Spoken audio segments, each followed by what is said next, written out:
रास्ते बंद नहीं हुए हैं, पहली प्रतिक्रिया इसी पर। दोबारा बताओ भाई। सभी रास्ते बंद नहीं हुए, कृषि मंत्री बातचीत कर रहे हैं आपसे, पीएम ने ये कहा है, तो क्या आपकी प्रतिक्रिया पहले सबसे पहले? और बातचीत कर रहे होंगे, हमने काम नहीं करा, बात कर लो। हाँ, प्रधानमंत्री ने सर बोला कि एमएसपी था, एमएसपी है, एमएसपी रहेगा, इसको आप कैसे देखते हैं? अरे वे उलझा रहे, हमने कानून बने, एमएसपी पे कानून बन जाएगा तो देश के किसानों को फायदा होगा। अब एमएसपी पे कानून नहीं है तो व्यापारी आधे में लूटता है उसको, ये काम।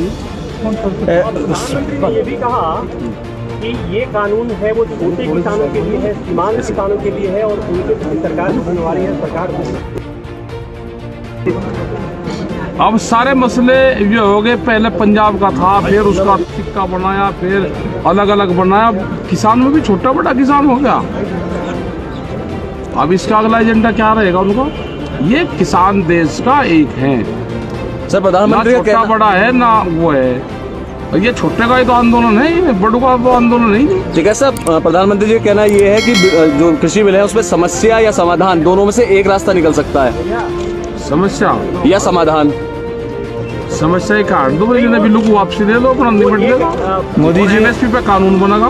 मोदी जी ने ये भी कहा कि जब ग्रीन रेवोल्यूशन आया था तभी भी लोग प्रोटेस्ट किए थे, लेकिन ये टाइम जो प्रोटेस्ट है ये है पॉलिटिकली मोटिवेटेड, पॉलिटिशियंस आपको मोटिवेट कर रहे हैं। पॉलिटिक्स वाले तो है ही नहीं, आज कहाँ है पॉलिटिक्स वाले, वो दिखाओ नहीं, वो आ रहे हैं, मिल रहे हैं आपसे, ऑपोजिशन वाले तो रहे ना, उनके टेंट लग रहे, अपना प्रदर्शन कर रहे कहीं बाहर, कहीं कुछ नहीं कर रहा। हाँ, प्रधानमंत्री ने कहा कि देश में एक नई बिरादरी आई है, ये सवाल देखिए। हाँ, अब आगे समझ में, या किसान बिरादरी है, वो बिरादरी है आंदोलन करने वालों की, आंदोलन। हाँ तो ठीक ही तो आया, किसान बिरादरी आएगी, और इस किसान बिरादरी के साथ में सब लोग आगे। देश में भूख पे व्यापार नहीं होगा, भूख कितनी लगेगी, अनाज की कीमत उतनी होगी, देश में भूख से व्यापार करने वालों को बाहर निकाला जाएगा। जिस तरह से फ्लाइट के टिकट एक ही दिन में 4 बार उनके टिकटों के रेट ऊपर नीचे होते हैं, इसी तरह से अनाज की कीमतें, किस आदमी को किस टाइम पे कितनी भूख लगेगी, उसकी कीमत, देश में अनाज की कीमत भूख पे तय नहीं होगी।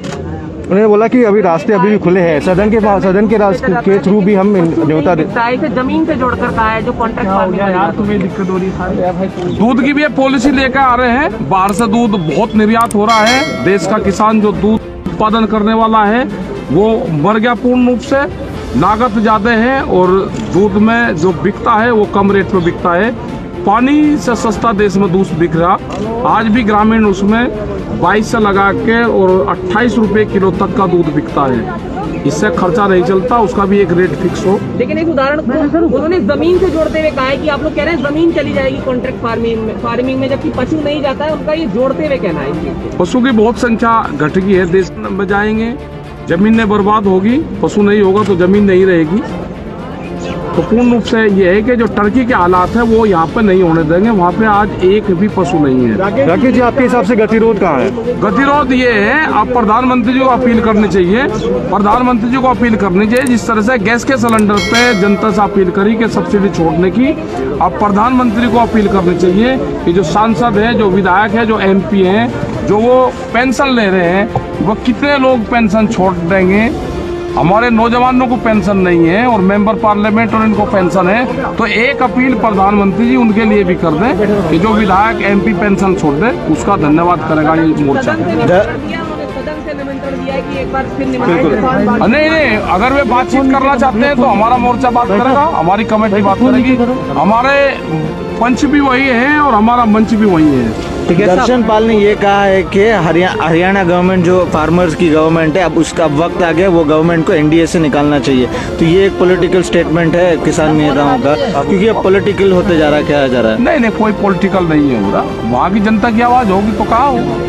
ठीक है साहब, उत्तराखंड में जो हुआ है, क्या किसान वहाँ के लोगों की मदद करेंगे? मदद करेंगे, और हमने पूरे उत्तर प्रदेश और उत्तराखंड में सब लोगों को जो जिले लगते हुए वहाँ पर जाएंगे, जो त्रासदी होगी उसके लिए संज्ञान में है, प्रशासन को जिस चीज़ की जरूरत होगी वो बताए, हर जिले के हमारे यूनिट उनकी मदद करेगी, और उत्तराखंड में जिस चीज़ की भी जरूरत होगी हर मोर्चे से किसान वहाँ पे, पहले भी जब वहाँ पे गढ़वाल में उसमें त्रासदी हुई तो वहाँ पर लोग गए और हम पूर्ण रूप से उन लोगों की मदद करेंगे। एक सवाल और है कि जो सदन में चर्चा हुई उसको लेकर प्रधानमंत्री ने सवाल खड़ा किया कि बात केवल आंदोलन को लेकर है, मूल मुद्दे पर बात नहीं हो रही है, विपक्ष भी उस पर चर्चा नहीं कर रहा है। नहीं, हम चर्चा करना चाहते हैं।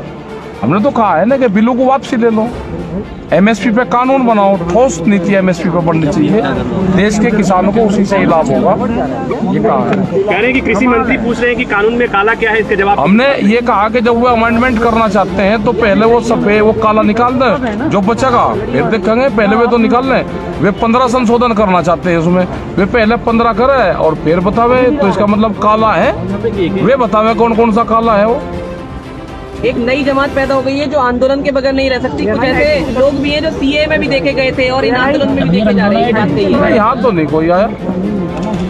ऐसा 12 करोड़ से ज्यादा ऐसे किसान हैं जिनकी जोत 2 हेक्टेयर से भी कम है, और ये आंदोलन उसी का ही तो है। तो प्रधानमंत्री ये बोल रहे हैं कि हमें उनकी चिंता है, और हमें भी तो उनकी चिंता है भाई। पहले जो 2 हेक्टेयर से किसान कम लोग हैं, पहले उनकी 6000 से बढ़ा के उनकी आमदनी बढ़ा दो। उनकी पहले से उसमें हो नहीं सकती। ये चौधरी चरण सिंह जी का कोट है। छोटे किसानों की दयनीय स्थिति चौधरी चरण सिंह जी के लिए बहुत ही हमेशा पीड़ा देती थी और हमेशा उसकी चिंता करते थे। अब हम आगे देखें, ऐसे किसान जिनके पास 1 हेक्टेयर से भी कम जमीन होती है, 1971 में वे 51% थे, आज 68% हो चुके। और ज्यादा किसान के पास 2 हेक्टेयर से भी कम जमीन है और ऐसे किसानों की संख्या 12 करोड़ है। क्या इन 12 करोड़ किसानों के प्रति हमारी कोई जिम्मेवारी नहीं? क्या देश की कोई जिम्मेवारी नहीं? क्या हमने कभी हमारी योजनाओं के केंद्र में इन 12 करोड़ किसानों को रखना पड़ेगा कि नहीं रखना? ये सवाल का जवाब चौधरी चरण सिंह जी हमारे लिए छोड़ करके गए हैं, हमें जवाब को ढूंढना होगा।